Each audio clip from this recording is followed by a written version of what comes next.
રાંદેરમાં સફાઈ કર્મીઓમાં રોષ જોવા મળી રહ્યો છે ત્યારે તબીબની જગ્યાએ સફાઈ કર્મી રૂટીન હેલ્થ ચેકઅપ કરી રહ્યો છે। માફ કરશો, સફાઈ કર્મીઓ દ્વારા સગર્ભાનું રૂટીન હેલ્થ ચેકઅપ પણ કરવામાં આવ્યું। આખી જે ઘટના બની છે તેમાં સફાઈ કર્મીઓ તબીબની જગ્યાએ રૂટીન ચેકઅપ કરતા નજરે પડ્યા। તબીબ બનેલા સફાઈ કર્મીઓનો એક વિડીયો વાયરલ થયો છે। નર્સની જગ્યાએ સફાઈ કર્મીએ દવા લખી અને તે લોકોને આપી પણ રહ્યું છે। લોકોના સ્વાસ્થ્ય સાથે ચેડા કરતું રાંદેરનું હેલ્થ સેન્ટર। અહીંયા ચોંકાવનારા દ્રશ્યો સામે આવ્યા। સુરત એસએમસી સંચાલિત છે રાંદેર હેલ્થ સેન્ટર કે જ્યાં સફાઈ કામદાર સગર્ભા સ્ત્રીઓનું રૂટીન ચેકઅપ કરતા જોવા મળ્યા। તબીબ નથી, અહીંયા નર્સ પણ નથી અને સફાઈ કામદારો કે જેમની સફાઈની જવાબદારી હોય છે તો રૂટીન ચેકઅપ કરતા નજરે પડ્યા। ત્યાં સુધી કે સગર્ભા સ્ત્રીઓને દવા પણ આપી, જેનો વિડીયો હાલ સોશિયલ મીડિયામાં વાયરલ થઈ રહ્યો છે। સામાન્ય રીતે સગર્ભા સ્ત્રીઓ રૂટીન ચેકઅપ નિષ્ણાંત નર્સ દ્વારા કરાવતી હોય છે। સુરતના રાંદેર હેલ્થ સેન્ટર બહારનો એક વિડીયો વાયરલ થયો હતો, જ્યાં સમય કર્મચારી જે છે તે વિડીયો વાયરલ થઈ રહ્યો હતો। કહી શકાય કે અહીં જે સફાઈ કર્મચારી મહિલા છે તેમના દ્વારા જોઈ શકાય છે કે જે મહિલા ત્યાં અત્યારે બેઠી હતી અને ઊભી થઈ ચૂકી છે કે સગર્ભા સ્ત્રી હોય છે તેમનું ચેકઅપ કરી રહી હતી, હાલ અંદર ગઈ છે। જોઈ શકાય છે કે અહીં તો બેઠા છે તેનો એક વિડીયો ગતરોજ એક વાયરલ થયો હતો। જાગૃત નાગરિક દ્વારા વિડીયો જે છે તે વિડીયો વાયરલ કરવામાં આવ્યો હતો અને ત્યારે તેમના દ્વારા ચેકઅપ કરવામાં આવતું હતું। બેન, કાંઈક વિડીયો વાયરલ થયો તો તમે તેમાં ગઈકાલે તમે દેખાયા હતા અને તમારા દ્વારા ચેકઅપ કરવામાં આવતું હતું, શું હતું? કંઈ નહીં, સિસ્ટર કામમાં હતા એટલા માટે મને ખાલી બીપી વજન લેવાનું કીધું હતું। એટલા માટે હું પેશન્ટ અંદર ભીડ થઈ જાય છે, પછી બધા પેશન્ટ કહે છે કે મારો વારો છે એટલે અમે લાઈનમાં બેસાડીએ છીએ બસ।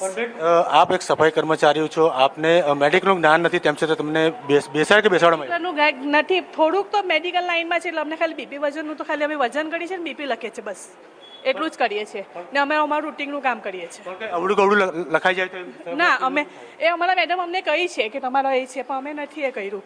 અમે વધારે નથી લખતા, સિસ્ટર નહીં હોય તો જ અમે બેસીએ છીએ। હા, એટલે પેશન્ટ નહીં હોય તો ભાઈ અમારે થોડુંક તો એ કરવું પડે। બિલકુલ, જે પ્રકારે વાત કરવામાં જે બેન જે છે તે કહી છે કે વધારે દર્દીઓની સંખ્યા હોવાને કારણે હું બેઠી હતી અને જે છે અમે બીપીનું જે હોય છે તમામ વજન હોય છે તે અમે લખતા હોય છે, પરંતુ સમગ્ર વાતની વાત કરવામાં આવે તો જે વિડીયો વાયરલ થયો તો વિડીયોમાં સ્પષ્ટપણે જોઈ શકાય છે કે બેન જે છે સગર્ભા જે સ્ત્રી હોય છે તેનું માપીનું જે છે તેમનું લખતા હતા, જે મિલીમીટર હોય છે તે લખવામાં આવતું હોય છે। અહીં કેટલાક અધિકારી પણ જોડાયા છે। મેડમ, અહીંયા એક બેન બેઠા હતા ગઈકાલે અને આજે પણ બેઠા હતા, શું કે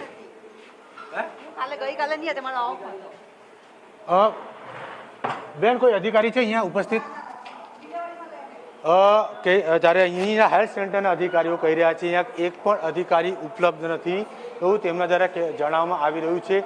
ડિલિવરી રૂમ પણ અહીં છે। ત્યારે વાત કરવામાં આવે ત્યારે જે રીતે વિડીયો સામે આવ્યો હતો ત્યારે તેને લઈને આ જે સ્થળ હતું પાછળ તેની ઉપર ચેકઅપ કરવામાં આવતું હતું રિકવરી રૂમમાં, અને જેટલી અહીં સગર્ભા સ્ત્રીઓ આવતી હોય છે તેમનું જે ચેકઅપ હોય છે તે ચેકઅપ અહીં સફાઈ કામદાર મહિલા દ્વારા કરવામાં આવતું હોય। ખૂબ જ ગંભીર બાબત છે, કારણ કે જો લખવામાં કોઈ ઉપર નીચે જો ટેમ્પરેચર પણ લખાઈ જતું હોય તો તેની માટે ખૂબ જ મહત્વનું જે છે ગંભીર બાબત કહી શકાય છે સગર્ભા મહિલા માટે। જોઈ શકાય છે આ જે બેન જે હતા જે હાલ અંદર ગયા તેઓ ગતરોજ બેઠા હતા, તેમના દ્વારા જ જણાવવામાં આવ્યું હતું કે આ સમગ્ર ઘટના બની હતી।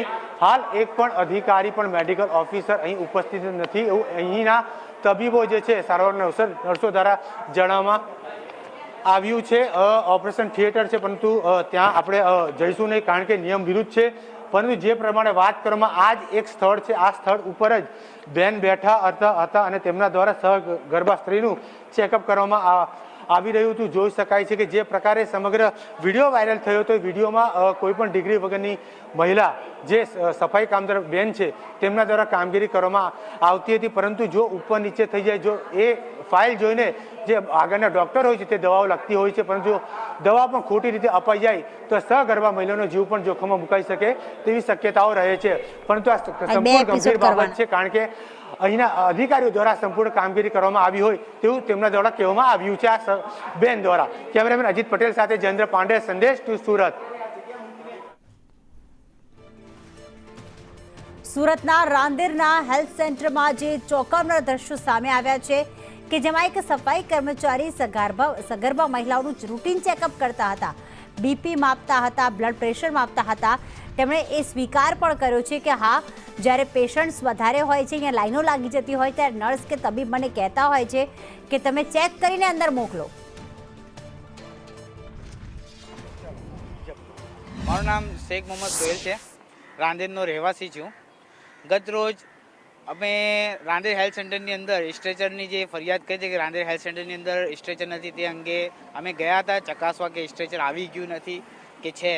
તો ત્યાં જતાં અમે જોયું કે જે જગ્યાએ નર્સ સગર્ભા સ્ત્રીની તપાસ કરવા માટે બેસવાનું હોય તે જગ્યાએ સફાઈ કામદાર બેસીને એમની તપાસ કરતા હતા. તો અમે ટકોર કરી કે બેન તમે આ જગ્યાએ કેમ બેઠા છો? તો એમ કે નીચે નર્સ ગયા છે, એ કામમાં છે એટલે મને અહીંયા બેસાડવામાં આવેલ છે. પરંતુ આજે પણ જ્યારે હું તમારી સાથે વાત કરું છું ત્યારે પણ એ જગ્યાએ સફાઈ કામદાર બેસીને કામ કરી રહ્યા છે. એટલે સુરત મહાનગરપાલિકા દ્વારા કોઈ પણ સગર્ભા સ્ત્રીની જાનને જોખમમાં નાખવું એટલે મેડિકલ નેગ્લિજન્સી થાય છે, એની પર ગુનો બને છે.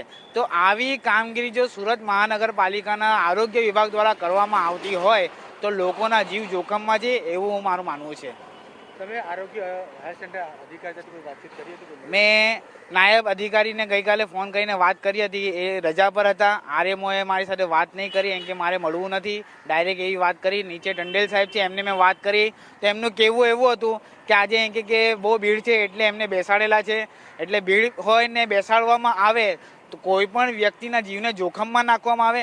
સગર્ભા સ્ત્રી છે, જો બીપી લખવામાં કોઈ ખોટું કરે ને બીપીની ગોળી કોઈ ડૉક્ટર ખોટી લખી આપે તો બે જીવ જોખમમાં મુકાય, એક માતાનો અને જે પ્રસૂતિનો બાળક પેટમાં છે એનું. એટલે બે લોકોના જીવને જોખમમાં નાખવું આ મને સમજાતું નથી.